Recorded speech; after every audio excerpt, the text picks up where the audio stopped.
Boa noite. Meu nome é Grace. A gente vai apresentar agora o nosso trabalho paper do EJA. Quem fez o trabalho fomos eu, Grace, a Erna, a Maria e a Patrícia. O trabalho, então, é Educação de Jovens e Adultos, EJA, Metodologias e Práticas Pedagógicas na Educação de Jovens e Adultos.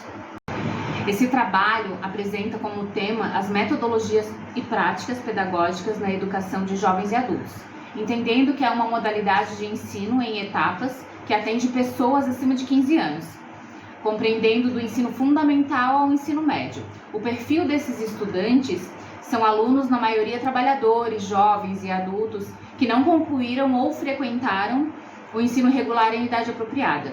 Para ser professor na EJA, é preciso formação em pedagogia ou áreas afins, com disponibilidade principalmente noturna, para atender os alunos em práticas interdisciplinares com disciplinas que contabilizam desde língua portuguesa, ciências, matemática, inglês, artes, educação física, história, geografia, inglês, entre outras. Entendendo nesse processo que a EJA possui um respaldo na lei e que deve ser respeitado.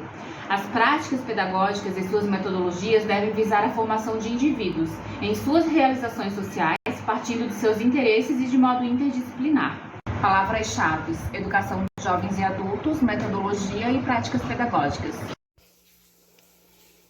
Falar sobre a educação de jovens e adultos EJA é um desafio. Essa modalidade de ensino atende no Brasil a rede pública com pessoas acima de 15 anos. Por algum motivo abandonaram a educação e com isso mais tarde sentem a necessidade de retornar aos estudos. Para esse ensino, o currículo é flexibilizado, minimizando conteúdos e disciplinas, motivando as pessoas a continuarem seus estudos, buscando uma qualificação e melhores oportunidades no mercado de trabalho. Com isso, é preciso pensar como atende às requisições de metodologias e práticas pedagógicas na educação EJA.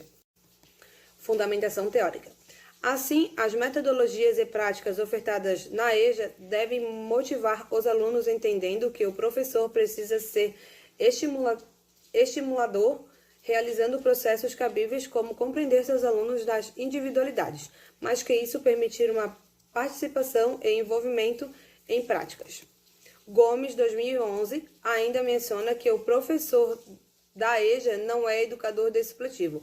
O antigo reformatório, que entendia formar alunos da educação de jovens e adultos para o mercado de trabalho, e sim um professor que precisa apresentar os conteúdos de forma dinâmica e lúdica, compensar o tempo de estudo perdido, o que faz fragmentos quando apresentados nessa matriz aos alunos. Assim, Pinheiro deixa claro que o perfil desses alunos.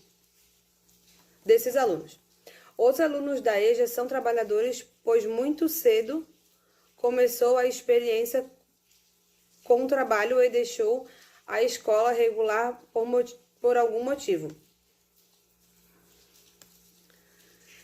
Com o passar dos anos, precisou voltar a estudar por causa do trabalho ou a própria sociedade. Estes alunos possuem idades, origens, vivências profissionais, históricos escolares e aprendizagens diferentes. Cada aluno é visto de uma maneira diferente, pois são pessoas com responsabilidades sociais e familiares, com valores morais e éticos que, a partir da sua experiência de vida, pois a maneira destes jovens e adultos aprenderem é diferente da criança, porque eles já vêm cansados do trabalho.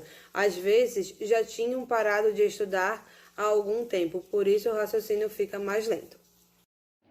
Essa é a imagem que a gente utilizou no nosso trabalho. Ela traz um mapa conceitual que mostra os 5 pontos principais do EJA, que são os alunos do EJA, a formação dos professores, o saber do professor em saber e conhecer seus alunos, realizar a integração e receptividade, ampliar suas habilidades e competências e o papel do educador do EJA, como um agente transformador e incentivador dos seus alunos. Eu vou ler o trechinho que está aqui no meio da nossa imagem, que fala assim: o professor precisa refletir como poderá auxiliar no desenvolvimento do seu aluno e dominar técnicas e metodologias que auxiliem seu educando a entender que, por meio do conhecimento adequado, na escola, ele pode melhorar sua vida e a dos seus. Metodologia. Para entender como é feita a educação dos jovens e adultos, realizamos uma pesquisa voltada para uma abordagem mais específica, que foi a metodologia e prática pedagógicas. As pesquisas foram realizadas em artigos e sites de forma bibliográfica. Foram realizadas leituras em plataformas digitais e artigos baixados em PDF, dos sites PubMed, Google Acadêmico e Cielo. Os materiais estudados nesse projeto nos possibilitou entender um pouco sobre a educação de jovens e adultos nos dias atuais, sua história e importância social para esses alunos e todos à sua volta. Resultado e discussões. Ao trazer um currículo flexibilizado na EJA, é preciso pensar em práticas e sua realidade. As diretrizes como a LDB, ao qual traz a reflexão, fomentando a estimulação da responsabilidade nas políticas públicas, não só da escola, professor e quem os rege, como toda a situação que os rodeia. A educação de jovens adultos é um desafio que considera situações essas que devem compreender os contextos sociais e culturais, mas acima de tudo um incentivo para melhorias e condições de vida. A educação de jovens adultos se considera um instrumento ideológico de forma lúdica, um currículo escolar flexibilizando não tradicional, sendo um ensino de aprendizagem emancipatório diante de vivências lúdicas envolvendo a comunicação, linguagem, possibilitando a participação e aprendizagem significativa. Ao tratar de conteúdos de forma lúdica e interativa, se apresenta um diálogo de compreensão com estruturas que possa não só flexibilizar, mas oportunizar o ensino de forma mais fragmentada, ao qual possa compreender o tempo de estudo perdido, o que faz fragmento quando apresenta nessa matriz aos alunos. O professor deve ser alguém criativo, à disposição, mas promover, acima de tudo, possibilidades humanas de aprender e desenvolver sem a cobrança de uma matriz curricular, e sim de formar cidadãos capazes de refletir e entender o mundo. Conclusão. Apresentar a educação de jovem e adulto é uma necessidade social, desde entender seu surgimento como as pautas que apresentam hoje.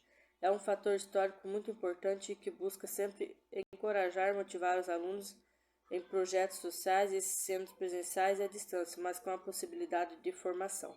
Entendendo as práticas pedagógicas deve ser com conteúdos diversos, entendendo disciplinas afim, mas que trabalhem em relações como vida social, diversidade, a linguagem escrita, a comunicação, o desenvolvimento humano, o caráter histórico, políticos públicos, sexualidade e direitos com a participação.